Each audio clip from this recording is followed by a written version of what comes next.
Juste quelques mots. Je veux dire ici, rappeler qu'on soutient la politique agricole du département et qu'à ce titre, bien sûr, nous validons le principe de la prorogation de la convention avec la région dans l'attente, comme vous venez de le dire, Monsieur le Vice-président, de la convention définitive.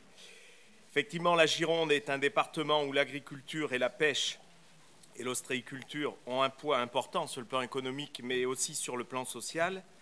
C'est aussi un département multifilière, dont bon nombre d'entre elles, d'ailleurs, méritent d'être accompagnées.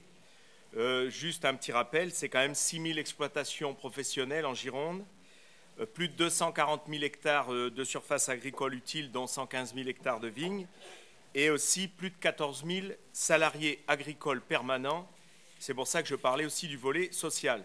Alors sur les filières, évidemment, certaines sont en souffrance, comme la filière laitière. D'autres, comme la viticulture, se portent mieux, mais là aussi, ça dépend des appellations. Et donc, les enjeux sont nombreux et les aides précieuses.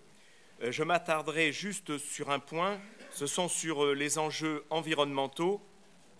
Et je veux ici, au nom du groupe, saluer l'accompagnement, notamment des viticulteurs et des agriculteurs en général en agriculture bio, notamment le fameux contrat départemental d'agriculture durable triennal, l'aide à la plantation des haies, le dispositif qui a été validé au dernier BP et sous la houlette de mon collègue Dominique Fédieux, voilà, sur la sortie des herbicides, qui est vraiment un sujet important, et dire comme conclusion que c'est aussi pour les Girondines et les Girondins une contribution au mieux vivre ensemble dans nos territoires ruraux, parce que c'est vrai que souvent les agriculteurs prennent dans leur immense majorité conscience des problèmes notamment d'utilisation de produits phytosanitaires.